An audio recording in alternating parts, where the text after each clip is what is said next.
mean, there's blood there. What if here? Other people came and took David in his car?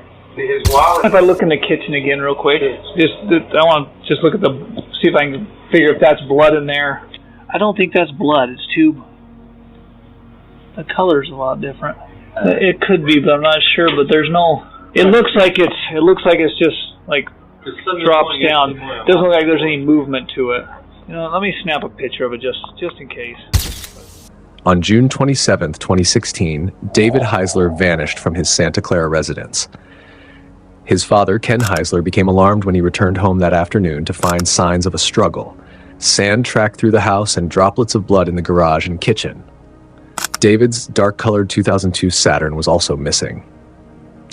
Concerned for his son's safety, Ken reported David missing to the Santa Clara Ivins Police Department. I came home from work. I left at 3:30 this morning to go to work. I come home about 2:30 today, and pulled into the garage, took a shower, went to the pool, came back into the house. So about an hour later, I noticed that my wife's stuff is missing, and the iPad's missing. And I checked the front door. The deadbolt has a deadbolt on it, and no one has a key for that deadbolt. And there's blood on the ground, on the floor, and this is fresh blood. And I tried to call my boy. He doesn't answer. The car's gone. It's going straight to Voice like it's off. Like it's off. And his wallet's still in the cabin. And the TV's on. And his slipper is here in the middle of the living room where it should be in his room. Responding officers arrived at the Heisler residence, their body cameras capturing the initial assessment of the scene. The footage revealed officers noting the blood droplets and the disarray within the home, indicating a possible abduction. Where it should be in his room. This has got a bunch of shit here. And there's dry blood again in the kitchen. And then a couple other peculiar points are, his room is down here. He left, the TV's left with the video game on. Yeah. So what are we missing right now that you know of? My wife's 30-year-old. My wife's jewelry box got all kinds of rings in there on him. It's probably about this big, but it's got a lot of sentimental value to my wife. Rings and stuff. She's on vacation. Okay, so it couldn't have been her. No. So somebody had to know where the jewelry box was. And Where'd you say your son is? We don't know. Well, I called his work, and he's not scheduled to work today. We called. and he goes to voicemail, you said, when you called him? Yeah, he was turned off. But his car's gone, but his wallet and his driver's license, and there's no money in the wallet. But he got paid yesterday. He got paid yesterday. What's your son's name? David. Yeah. But I'm more concerned about that blood. Does he have any friends that come over very often? He's in a bitter divorce. Well, yeah, he does. Custody battle. He just won custody over his daughter, over the mom. Tuesday. And some of her characters, she hangs out with her pretty bad. In jail, drug use. Yeah. Her and the child went to New York. They'll be back Wednesday. I've got to get a statement from you of kind of what happened, the times you left. I'd like to talk to your son, too, if we can find him. But and what I can do, we can leave it with you. Okay. You can use the back if there's not enough room. But basically tell us kind of what happened, what time you left, when your son, you said your son was home. We don't know when he left. But any information you can give us and kind of what's missing, list out what it is, approximate value of each item. Show me again. So they came through here. Looks like they came through here. Do we know what they cut on? Yeah, that's what I'm trying to look at, what they would have cut themselves on, because the blood, I mean, there's blood there. What if here? Other people came and took David in his car? His wallet's still there, but his car's gone. I called his work, and they said he's not scheduled to be there today, and he's not there, and he's not scheduled to be there. And then this, area, it's got, more stuff on the ground that shouldn't be here, from, the door and moving it. That looks like perhaps blood in those cracks. Yeah. And then they got a slipper right there, and the matching slippers in the bedroom. I can't imagine why he would leave to drive anywhere without taking his wallet. Here's his car information if you want to do a bolo or something. Yeah. It's kind of a blackish green over there. And then, I don't know if you've made it yet this part of the bedroom, but he likes movies and video games. The TV's on with the video game still on. So I'm thinking maybe you heard something. It came out. And so, this stuff's good. His phone should be over there, but his charger is. Here's where he puts his wallet, and it's still there. Tell me what you think happened. When I saw the stuff missing, I thought maybe the boy took it to the pawn shop. And Is then I that saw- David might have? Yeah. Get some extra money. He can be deceitful. Right. Boys are. But then I saw the blood. His wallet's still there. Card's gone. Phone's off. Yeah. So now I have to think otherwise. And how old is David? He's 32. 32? Well, I'm sorry. Early 30s. Maybe 31. Okay. Show me where the iPad and the jewelry box was at. Right here. It was plugged in. Okay, the iPad was right there? Mm-hmm. Okay. My wife keeps all this stuff. Rings, necklaces. It's all just right there on the corner. Yeah. But the thing is, he asked me about the iPad. He said, you guys have another iPad, right? I said, yeah, we have 4 iPads. He asked you about it? When did he ask you about it? Sunday. Sunday? Yeah. Just yesterday? Yeah. So that's why I thought maybe took him to the pawn shop. Because why would he be asking me about it? And the next day it's gone. Yeah. That's kind of what's sticking in my mind. I want to talk to David. That's the most likely right now. Yeah. I want to talk with him, and I'll see if I can check the pawn shop database. I don't know how quickly they upload stuff, but if he does pawn anything using his own name. He says ID's in here, though? Yeah. I don't think he's going to be able to pawn something without his ID. What kind of shoes does he wear? Those white ones. I'm curious what shoes he's got on. I'm the project investigator on the case. He's a bad guy. David? No, the son or the No, the boyfriend. The ex-girlfriend. Yeah, the baby's mother. Do you know what his name is? I think I ran a report on him. His rap sheet. You know her name, right? Yeah. What is it? Kelly. Marie. Kelly Marie. What's Kelly's last name, but not the old one? Now it's Perry, because she married that guy. Yeah, they run her. They see. I know who she is. I've been involved with stuff between your son and her in the past. Yeah, what's Kelly's boyfriend's name? Frankie McCard.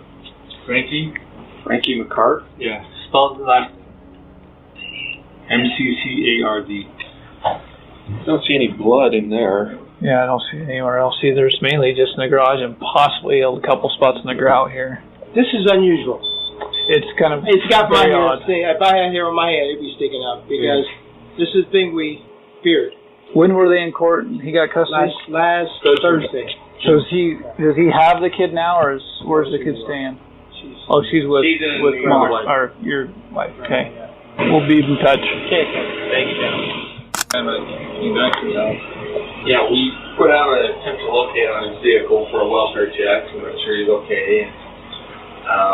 We also tried pinging his phone, to see if we could locate him that way, and it hasn't been powered on. At all today. At all. He hasn't had it on at all today. There's been no use out of it at all. Well, Kelly, the ex-girlfriend, she called me saying the cops called her. She said that he texted her last night, have her come over. But I don't believe it. And my wife checked she don't think they will do that. And that after this what happened, we have her come over to this place. Yeah. Well, I also checked the pawn database. It takes a couple days for it to update, but he only pawned stuff basically at one place, so I called that pawn shop. They have not seen him today. Do you mind if I look in the kitchen again real quick? I want to just look at see if I can figure if that's blood in there. I don't think that's blood. It's tube. The color's a lot different. It could be, but I'm not sure. But there's no. It looks like it's just like drops down. Doesn't look like there's any movement to it. Let me snap a picture of it just in case. But who knows? Who knows what's going on right now? If he may not want to be contacted. If he decides to take your stuff and try and sell it somewhere, he may not want to hear from you. Until the phone. Yeah. This visit reveals officers speaking with David's stepmother, Susan Heisler. The footage begins with Susan opening the door cautiously, her face etched with worry and exhaustion. She explained how Kelly had shown repeated hostility after losing the custody battle and how David had expressed fear in their last few conversations. This conversation reinforced the officers' suspicions about Kelly Perry. They began to suspect that Kelly hadn't acted alone. Did talk with Kelly, and she said that David was texting her that night and wanted her to come over, and she said she wouldn't.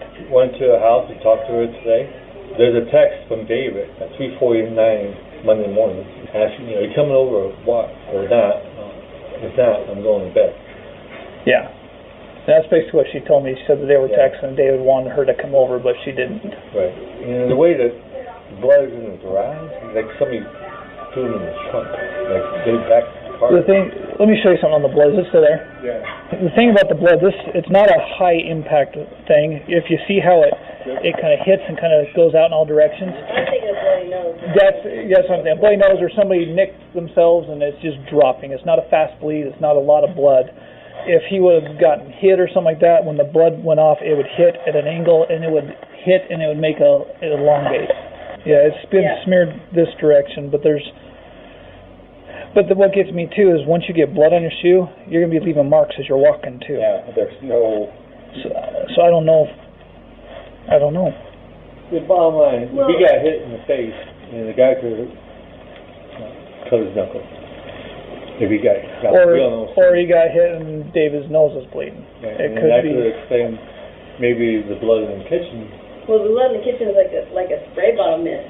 Yeah, mist. that's what's weird about that. Yeah, it's like really weird. It's a mist. So right now, Unless they clean this it one up. thing, Dave's supposed to be there at 4:30. 4:30. We'll touch base with them. If he doesn't show up, we'll see if they can call us, or we'll check with him and see if he's shown up. The only thing we can do at this point, because we really don't know, is put another ATL out again on the vehicle, and I can list him on the NCIC database as missing or endangered or whatever, because we just don't know. Right. So it's been 24 hours. Better be safe than sorry. If we do it that way, if any contact's made with him anywhere, it's on a national database. If contact's made with him anywhere, he'll be flagged and they'll contact us. Would you like us to do that? Sure. Okay. But the thing is that, like with Mariah, I mean, he's been doing FaceTime, Skyping her all day long that she's been gone. And there wasn't a single anything from him at all. Yeah. Nothing. Has he ever missed work before? No, I asked him, and he said, no, he's never missed a day yet. How long has he worked there? 2.5 years. 3 years. Oh, really? Okay. So it'd be completely out of norm for him if he didn't show up. I'm pretty sure all his shoes are in the bedroom. Looks like he left it on the shoes. Has there been blood here before? No, it wasn't there Saturday. It wasn't there Sunday morning at 3:35 a.m. when Kenny went to work. It was there when Kenny told me. We're contemplating that he opens the door to let her in, then you got this crazy freak Hollywood guy that's standing around the corner, bum rush the door. This was in the middle of the night, correct? It would have had to have been after 3:35. Was he here when you left for work in the morning? Yeah, because the car was here. The video game was on pause, so... Like, he gave up, and he was like, okay, fine, I'm going to let her in. And Fruity Cake McSnurdy over there, Hollywood, is standing around the corner, and so he undoes the deadbolt and lets him in, and that dude bum rushes him. We're just hypothesizing. Yeah. And then, they lock the deadbolt back in because he's already gone. They punch him or something right here, I don't know. That's why the splatter's so odd. Now they're freaking out, and they're grabbing a jewelry box, and they're opening the garage, and they're backing the car in, and they're throwing him in the trunk. And now the car's gone, he's gone, phone's off. I mean, start putting it together. We're all kind of freaking out. My gut feeling is David's grabbed stuff and took it off. Hopefully he's just decided to do something stupid, and he's going to show up. That's what we're hoping. But our PI is not as confident as we are, and he thinks that Hollywood's got that car in Vegas right now, and he's in the trunk. Live. But speculating, you start thinking the worst we don't things. know yet. We don't have any. We have to work off evidence and what we've got. Not much to go on. There's not much to go on. There's a lot of unknowns. They canvassed the neighborhood seeking surveillance footage and discovered images of David's vehicle leaving the area around 4:56 a.m. on the day of his disappearance. David Heisler and Kelly Perry had shared a tumultuous relationship marked by frequent conflicts and disagreements. Their relationship deteriorated further after the birth of their daughter, Mariah. Following their separation, a bitter custody battle ensued, culminating on June 13, 2016, when the court awarded David full custody of Mariah. This decision reportedly left Kelly distraught and resentful, as she had planned to relocate to Wyoming with Mariah. As detectives delved deeper into David's disappearance, they examined his phone records, revealing that he had been texting Kelly around 3:30 a.m. on June 27th, with the last message sent at 3:56 a.m. When questioned, Kelly claimed that David had invited her over, but that she had fallen asleep and missed his messages.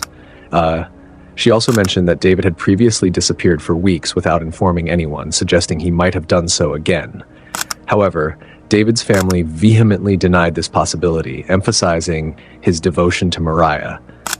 The investigation took a significant turn when surveillance footage from a casino in Mesquite, Nevada, surfaced, showing Kelly Perry, her boyfriend, Francis McCard, and accomplice Tammy Freeman, gambling with money stolen from David's home shortly after his disappearance.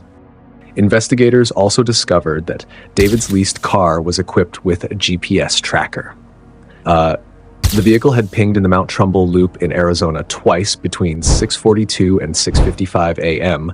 On the morning of his disappearance, providing a crucial lead in the search for David, and started looking closely at two additional individuals, Francis McCard, Kelly's boyfriend, and Tammy Freeman, a known associate of the pair. Detectives pieced together key pieces of evidence. Phone records showed communication between Kelly, Francis, and Tammy around the time of David's disappearance. With this mounting evidence, the police zeroed in on Kelly Perry. Detectives decided to bring her in for a second interrogation, this time armed with undeniable proof of her involvement. Kelly Perry sat across from Detective Julia Benson, visibly more anxious than in her first interview. She fiddled with her hands, avoided eye contact, and sighed heavily. So you know you don't have to be here. There's a door if you'd like to go. That makes sense? Mm-hmm. Okay. And again, the reason why we think that you need to be talked to is because you were the last person to text David on his phone. Mm-hmm. You're the mother of his child. And he's missing. Was anybody with you at the court hearing? Frank drove me there. Frank who? Frank McCard. You made mention that yours and he relationship is not a romantic. Is that that's correct? That's correct. So again, you tell us the relationship between you and Frank. Me and Frank are, I guess you would say, best friends. I mean. So did Frank ever take you over to the Heisler's house? Yeah, he has dropped me off and picked me up for visitation. Like several times? Okay. Mm-hmm. He's never gone inside their house. He usually just pulls up at the end of the driveway. I get out of the car and he leaves. Have you and Frank ever had a romantic relationship encounter? Have you guys ever had sexual relations? We have in like the very beginning of when we became friends, but it never was like anything serious like that. What changed? Just the fact that I didn't feel that way towards him. So would it be safe to say that Frank probably has somewhat of a little obsession with you? I'm sure he has feelings towards me. I wouldn't call it an obsession, but... And he gets physically upset when he sees that you're bothered or that you're... Like, if he sees me crying or, like, frustrated because of things that have happened at visits or whatever... It angers him. It doesn't really anger him. Like, he doesn't get, like, angry, like, the Hulk type angry or anything like that. Like, he gets kind of frustrated, I guess you would say. Like, it bothers him that I'm hurting, I guess. When you see your friend going through such an emotional roller coaster with all the stuff that went on through my custody case, like, I'm sure if I had to see my friend going through that, I'd feel pretty dang frustrated in the fact that David and his family were so just, they've been very, I don't really know the word to say. Try to think of one. Like sometimes they've been very vindictive towards me. Or like, I showed up to her dance class, Debbie wasn't there, David wasn't there, Debbie's mom was there. Mariah was already in the studio, and she comes out and she says, Mommy, I need to go potty, I need your help. I wasn't thinking, oh, supervised visitation. I was there watching my daughter dance. So I go to the bathroom to help her out of her leotard and her tights and everything, and all of a sudden I get these texts from Debbie, and she's going off about the fact that I'm in the bathroom with my daughter and I better get her butt back to class right now and this and that. And I'm like, whoa, like I was just helping my daughter go to the bathroom. I'm not doing anything wrong. Well, would you prefer me to let her pee her pants? Like, Wild card in my mind with him, with the feelings that he has for you. In court, they have recording systems in the courts, so everything that people say in the courts are heard. right. After the judge gave the ruling, he tells you he'll fix this. Why do you think he said that? He said, I will fix I'll this. fix this. That's what he told him. I'll fix this. He wants you to be happy. This is what I think. He wants you to be happy. Obviously, having your daughter will make you happy. That's engrossed your entire life for the last almost 2 years. That's all I He wanted sees was that. to be a part of my daughter's He's life. with you in the court, trying to help you get that taken care of, doing everything he can. He's driving you back and forth, driving you visitation rights. I think he found out that he was home alone, which isn't normal. David's not normally home alone. He's either got his daughter there, or his mom there, or his dad would have there. known that, like, my daughter and Debbie weren't home, but I don't know. I don't think he would know, like, Ken's work schedule or anything. Like, that's never been talked about between us, like. Well, that's the key with you. What his work schedule I think is. somehow you let him know, whether you meant to or not meant to, let him know that David's home alone that night. Honestly, I think you know that that's what happened in your heart. Whether or not you're willing to say that or not, I think you know that. This is my concern when I talked about deleted messages. You said Frankie and you guys communicate all the time. You're constantly texting at least every day, right? In your phone and under Frankie, this is when he gets mad about Will Davis, right? And that was on Saturday. Then Sunday morning at 1:44 a.m. you sent him a message. And then after that, there hasn't been a message in this phone until yesterday at 10:13 a.m. So that's almost an entire week you went without even sending him a message, not one time. I don't know why they're not on my phone, because I have no idea. So that's what I'm talking about. So now you understand that we're going to send this to the crime lab. Right. That crime lab will pull open anything on the phone. They'll pull any deleted messages, anything like that, to get all the records from Verizon, everything like that. So we'll have Anything deleted, anything received, Right. any voicemails, pictures, all that stuff. Everything will have that stuff. web So links, anything like that. why that's weird that all of a sudden that there's nothing. Yeah, okay? I don't know why. It's like So- that text app that's on there, Mhm. like, I don't know if it, like, deletes messages after it Well, gets nobody a else certain is number. all But then it has stuff it prior to, Has all because the prior that stuff. doesn't make sense. No, I don't know. Like, it does that all the time. Like, I'll go in there and look for a message that I'm trying to find, and it won't be there. So I don't know if it's the app or what it is. I don't know. Did you tell Frank that Dave's alone at home? I don't think I ever told him that. Like, This isn't a time for. This isn't a time This to is fight the all time to be things. sure. no, I Do you know that. understand what's at stake here? Do I you do understand? understand. I There's do. someone's life that's probably been taken, I do understand. You understand that. and it's This the is a father very of your serious- child. I know. I understand this is a serious thing, and So we're toying with in our head. I have all Either you this had something to do with crazy it emotions and had knowledge of it, or this rogue crazy boyfriend of yours went and did it on his own. Either way, you know what happened, Kelly. You do. Please, I'm asking you. It not even necessarily that a family needs closure, but at the same time, this has got to be eating you up. This isn't you.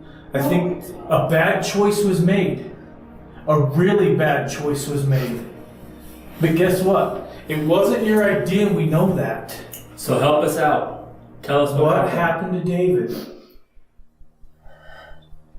I don't know what happened to David. What have you heard? But Detective Benson wasn't letting her off easily this time. Evidence methodically, photos of David's abandoned car, phone records showing Kelly, Francis, and Tammy coordinating their movements. Kelly's facade began to crack. Her voice trembled. After hours of relentless questioning, Kelly broke down. Tears streamed down her face as she confessed to orchestrating David's action. Frank took him. Where did Frank? You don't know where Frank took him? Was he just supposed to scare him when he went there? And then it got out of hand? I didn't want him to get hurt. I don't know what says you did. That's the thing.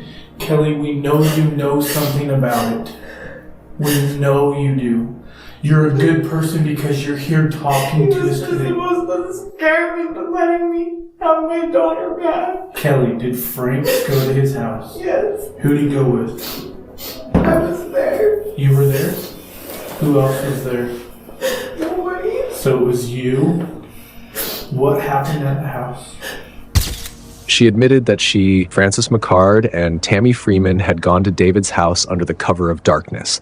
They forced him into his own car and drove him out to a desolate desert location near the Utah-Arizona border.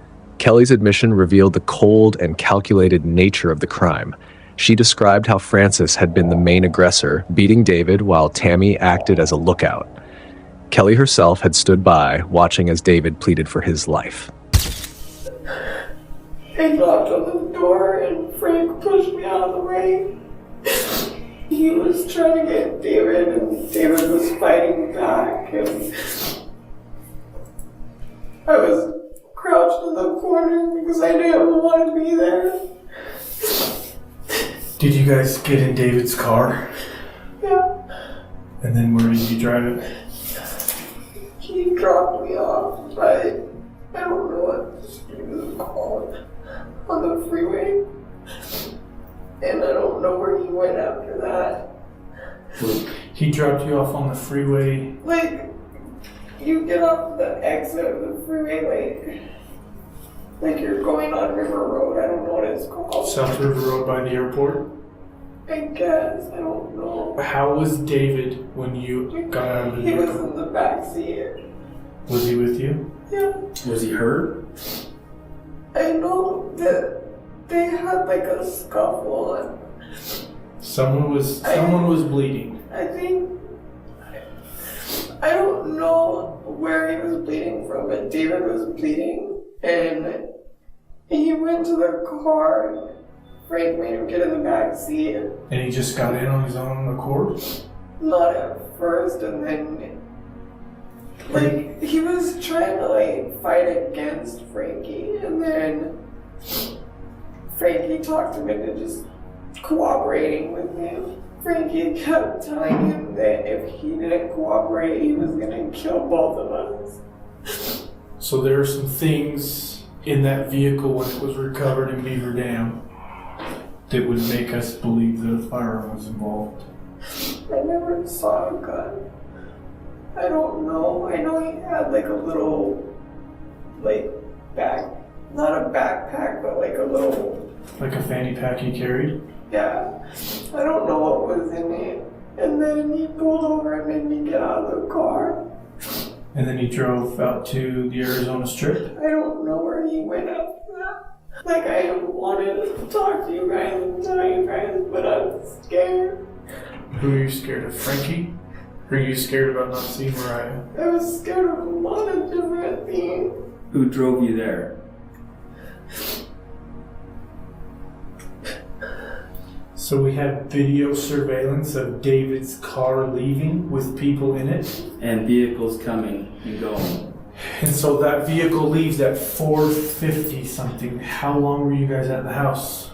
4:56 is when that car leaves. I don't even know. Like, it all happened so fast. I don't even know how long we were there. So how did you get there though? How did you get to the house? Who took you there?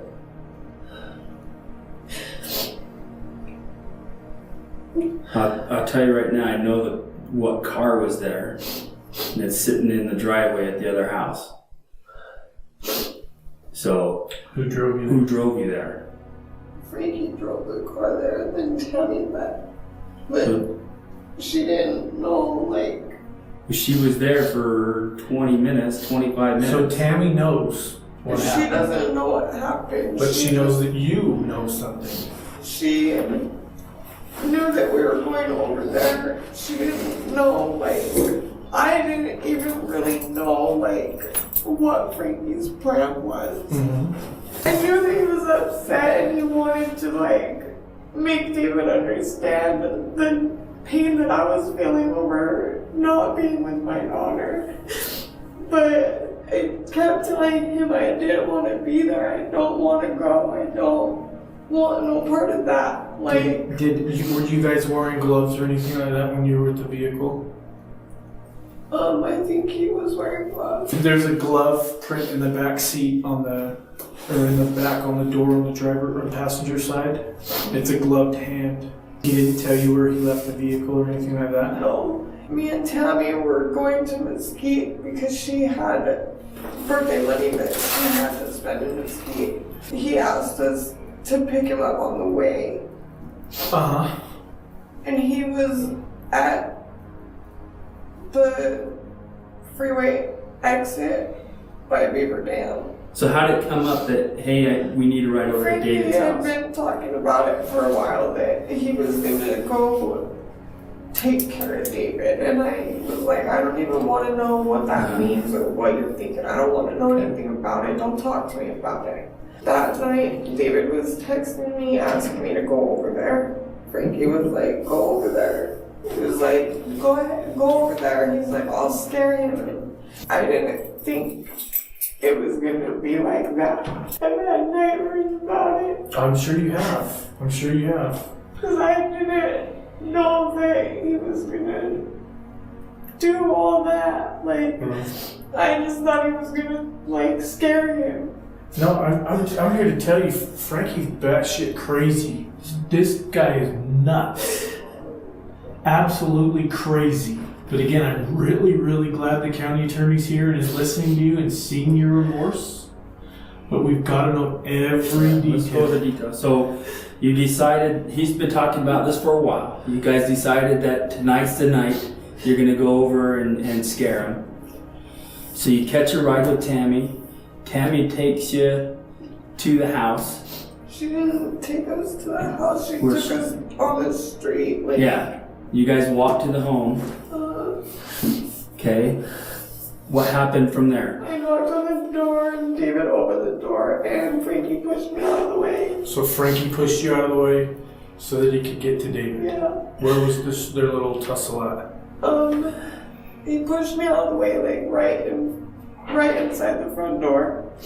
And like I was crouched in the corner, like up against the door.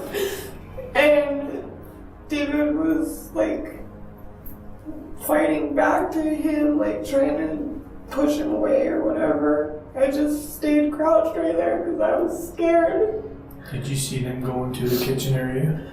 I saw them, like I saw him have David in the living room by the couch, and then I saw him open the garage door to go out in the garage, and then he got David's keys and he asked me to put the car in the garage. So I pulled the car in the garage. He got David in the back seat of the car. At some point, David came back inside. I think that's when they got in the tussle by the garage door, like going out to the garage. Is that where the blood came from? I think that's where the blood came from. A tussle, what do you mean? Like, they were like...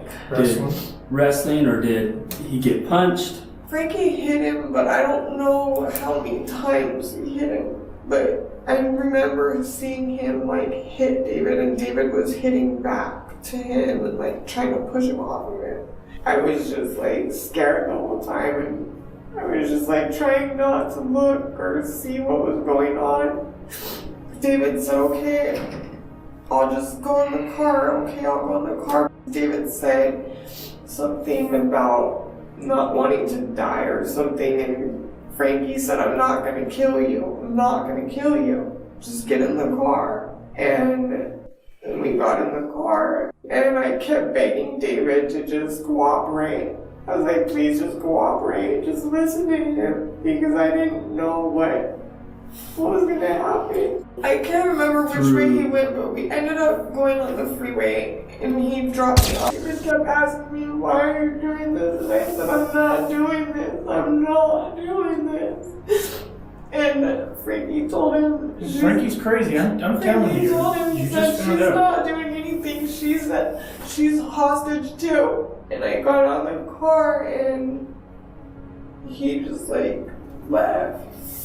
And I told Tammy where I was at and she came and picked me up. Did she talk to you? She asked where Frankie was and I said, I don't know where he went. We went to Mesquite, me and her. Frankie called us when we were on our way to Mesquite and asked if we could pick him up on our way to Mesquite. In Beaver Dam? Uh-huh. About what time do you think that was?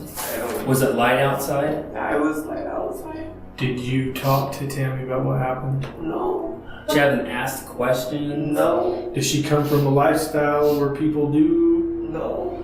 kill people, kidnap people, kill them and drop their bodies out in the desert? No. I think she's probably just as scared as I am right now. Probably. So you've told no one about this? No. Someone's telling someone, and people are continuing to call the police department. I haven't said anything to anybody about it. Is there anything else you can think of that night that we should know about? Any possibilities of maybe where Frank might have taken David?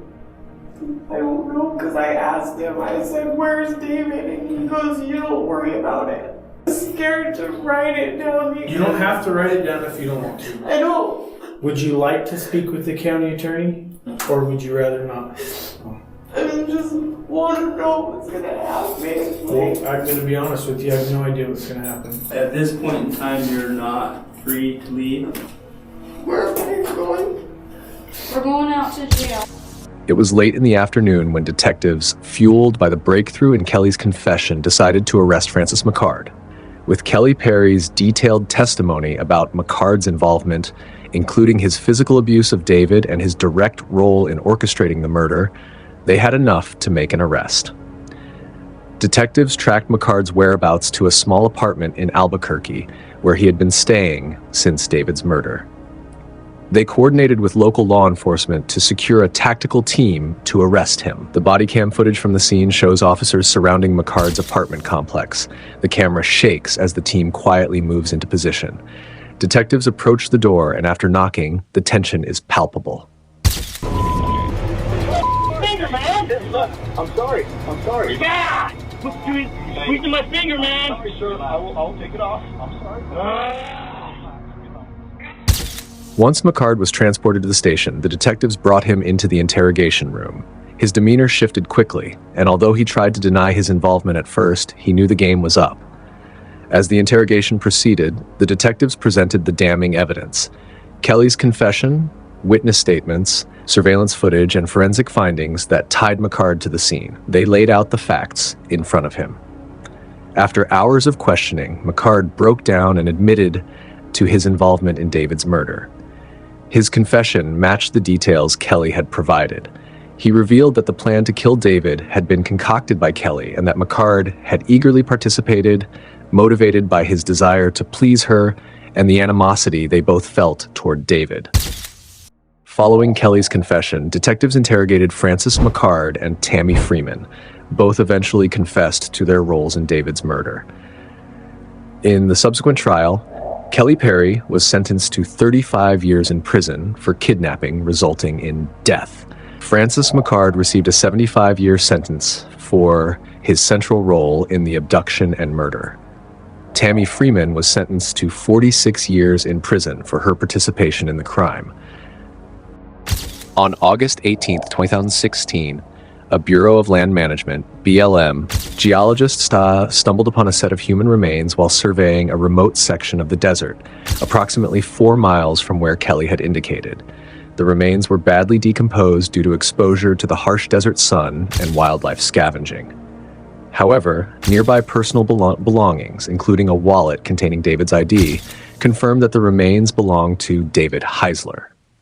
The area was desolate, with no shelter or water in sight. It was clear that David had been left there with no chance of survival. The examination concluded that David had died from a combination of severe dehydration, blunt force trauma, and exposure to the elements. David suffered multiple fractures, including broken ribs and facial bones, consistent with being beaten. The tragic loss of David Heisler had a profound impact on his family, especially his young daughter, Mariah. The case underscored the devastating consequences of domestic disputes escalating into violence and highlighted the importance of vigilance and timely intervention in such situations. David's family continues to honor his memory, seeking solace in the justice served and striving to provide a stable and loving environment for Mariah.